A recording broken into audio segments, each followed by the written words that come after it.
Hello everybody, welcome back to the channel. Today we're going to be doing a player guide on one of the most desired champs of the Marvel Contest of Champions, Mr. Cool as Ice himself, Iceman. We'll be doing a character breakdown of the champ, focusing on pros, cons, abilities, gameplay, my personal thoughts of where to use him, and pretty much anything else I can think of that might help you guys out. So let's get started. One of the biggest pros of Iceman is his Coldsnap ability. The Coldsnap ability not only dishes out some damage, but it also stops evaders. So to understand Coldsnap a little more, there's a couple things you should know. First, if your Iceman is awakened, he has something called Absolute Zero that basically causes Coldsnap for 12 full seconds. During those 12 seconds, he does ice damage, as you can see right there at the red numbers above Spider-Man. And also, opponents cannot evade.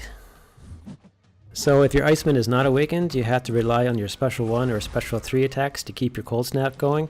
After one of those attacks, your Coldsnap will last 9 full seconds. So evaders cannot evade during those 9 seconds, and also there will be some Coldsnap damage as well. Just be aware that when you're fighting someone like Spider-Man or NightCrawler, you should spam your SP1, try to keep it up all the time so the character will never evade. When the character is not duped, it is more difficult to get off that first Special 1 if you're trying to do something like stop Spider-Man from evading, because obviously he can evade your Special 1. Another bonus I really like about an awakened Iceman is the ability to put NightCrawler into swashbuckling mode, which is his attack mode. You have to hit him 4 times like you saw there on his block, which will switch him. If you didn't have Coldsnap going and you try to hit the block 4 times, often NightCrawler will pop out of that with an evade and then come back and retaliate. There's other ways to change NightCrawler into swashbuckling mode, but it's very easy to do with Iceman, especially if he's got the Coldsnap going, and then you can just keep on going the whole way. Sometimes it's a little bit difficult to switch NightCrawler to swashbuckling mode. It's usually when he's not duped. It's just a little bit more hard to actually get him to switch over to his new role. If that is the case, you can still keep on spamming your SB1. As long as the Coldsnap is up, you can't evade, so just keep that in mind. The last couple things about Coldsnap. 1, if your character is awakened with the Absolute Zero ability, your ice armor will reform 3 seconds faster. We'll talk about ice armor in the next section. Also, you have to be very aware of debuff immune nodes, such as in War on tier 4 and higher, I believe. If you're on a debuff immune node, your Coldsnap will not work, so there won't be any extra damage and you won't be able to stop evasion, so you really have to watch out for that. The next pro we're going to talk about after his Coldsnap ability is he is a great utility champ in the sense that he is immune to bleed, poison, and incinerate. So being triple immune to poison, bleed, and incinerate basically means you can take Iceman almost anywhere in this game. He's immune to the crazy lines in the Alliance questing, normal questing, and in War. Anything that has like Caltrops where if you dodge back and you bleed, or a line that has poison while you're just standing there, he's immune to it all. And then there's the champs that he faces, like Mephisto here, who has the Aura of Incineration. Most champs you gotta avoid that aura so you don't take damage. He can just take it. He doesn't take any damage at all, he just keeps on going in. And that goes with other champs too, like Archangel with the poison and bleed. He doesn't have to worry about that. So it's a very, very useful utility. And since we're in the Mephisto fight, I just want to talk about it a bit.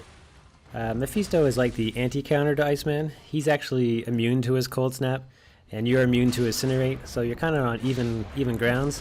And also at the very start of the fight, Iceman does not have his ice armor, and he never gets it until you do your SP3. Then you can get it back.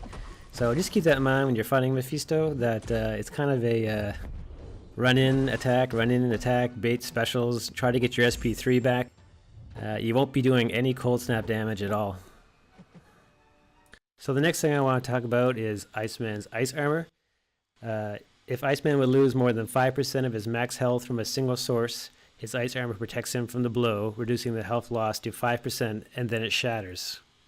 So basically what that's saying is if you take a massive hit from like a Special 3, for instance, perhaps normally that Special 3 attack does 30% damage, you would only take 5% and then your armor would shatter. Then you'd have to wait for your armor to reform again, either through the timer or you can use your SP3 to reset it again. The ice armor also has the ability to protect you from stuns. Basically, if you have your ice armor up and an opponent stuns you, you won't be stunned that time and your ice armor will shatter. So kind of a protection for stun. And then you have to reset it all again by doing your SP3 or waiting out the timer once again. So let's take a look at that in action. I'm going to take some hits purposely here to lose my armor, and then I'm going to get hit by an SP3 to show you the damage I'm going to take when I have my ice armor off. As you can see here, I'm taking some massive damage from Hyperion. And now let's see the same fight again when I have my armor up. So this time around, I'm going to bait out his SP3. There it is there. I have my ice armor up, and I'm going to take the full damage. And as you can see, that little sliver of health that I just lost, that's all I lost from that same damage. So you can see that having the ice armor up is a very nice bonus. So try not to lose it during your battle. So the next pro I want to talk about are the heavy attacks and the special 2. First, the special 2 is the biggest damage dealer of Iceman. You just have to be aware that when you use your special 2, you'll lose your armor. It basically takes your armor and converts it into more damage for your special. So be aware of that after your special 2 is done, your armor will be gone and it'll take time for it to reset. So let's talk about the heavy attacks a bit. Basically, when you're using Iceman to fight an opponent, every time you do a critical hit, you have a percentage chance to put a frostbite charge on top of the opponent. Also, when you use SP1, that also has a chance to put frostbite charges on the opponent. Frostbite charges basically tick for damage. You'll see that in the red numbers. Basically, if you do a heavy attack when there's a number of frostbite charges, all those frostbite charges will expire at once and you'll do a massive hit. It's a pretty nice bonus, especially if you're trying to end a battle at the very end and you happen to have 4, 5, 6 frostbite charges on. You can do some massive damage, as we're going to see here. So moving on from the heavy attack and the special 2, we're just going to talk about the awakening of Iceman. Is he a good defender? And we're going to talk about the suicide masteries. So the question is, do you want to awaken your Iceman? There's some reasons to do so. One would be definitely for defense. If he's awakened, he gets his absolute 0 for the first 12 seconds of the fight, which means I will take unavoidable damage, as you can see here, unless I have a champ that's immune to the Coldsnap. It's a very nice ability. Even if Iceman didn't defeat my character, I'd still be taking a lot of damage, and it's very useful in war. The second reason you might want to awaken your Iceman is if you really hate evaders. That first 12 seconds of no evasion is very nice. Without it, you have to basically do your SP1 or your SP3, and sometimes that won't connect on your SP1. So there's some reasons to awaken. Not for everybody. Some people are very content with them without being awakened, and I don't think he definitely needs to be awakened, but definitely a bonus if he does.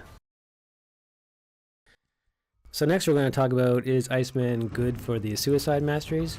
And he actually is pretty good, just because he is immune to bleed and poison, which is the negative effect that suicide masteries would give you. The one thing that the suicide masteries will give you is a higher percentage of attack, so you will be doing a lot more damage with your regular hits and your specials. The only problem with suicides, as we all know, is the recoil, and what the recoil does is every time you use a special, you lose 5% of your health, unless that special is a killing blow or an SP3 at the time. I believe the SP3 thing is a bug, but it's been around for a long time. So it's kind of a hit or miss if you want to do that. You got to remember, when you're fighting champs like Spider-Man, where you want to use your specials, you'll be taking some extra damage from the recoil. Suicides aren't for everybody, but definitely being immune to poison and bleed, he makes a very good candidate for suicides. So now we're going to get into some cons. We're just going to do some quick talk about them. The first one would have to be, sometimes he's a little light on damage.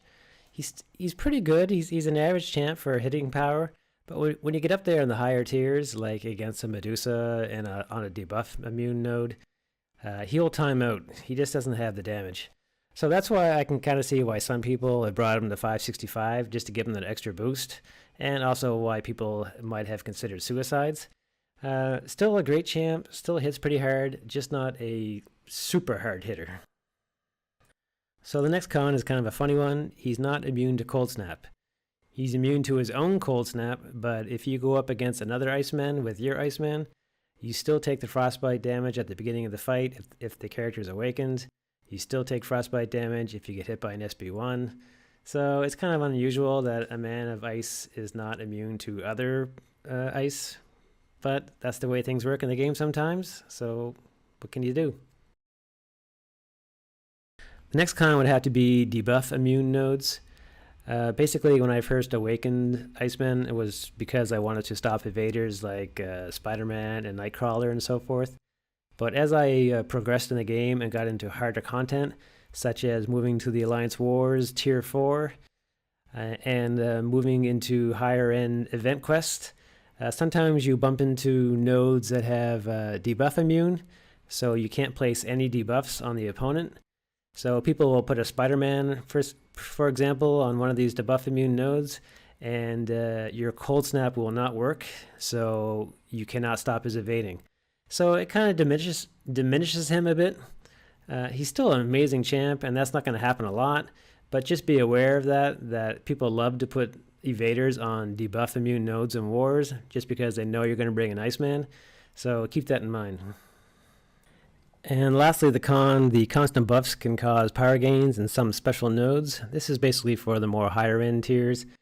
For instance, like the Spike node in Alliance War, when you have a buff up, the opponent gains power. Since Iceman always has a buff up with his armor, these sometimes can be difficult. Also, the Coldsnap is a debuff, and sometimes you have the opposite, where if the opponent has a debuff, they gain power as well. So you have to kind of deal with the buffs, with the good and the bad. But all in all, that doesn't happen a lot, and it's more on the high end side of things. So keep that in mind as well. So to sum up on the Iceman player guide, Iceman is an amazing champ. He just has so many things going for him. Bleed immune, poison immune, incinerate immune, amazing armor, stops evaders, great on paths that have bleed and poison, great attacker in a war, pretty good defender in war. You know, he just has it all. He doesn't have the hugest hitting power, but it's still pretty good. He's definitely worth a 455 5-star, duped or unduped in my opinion.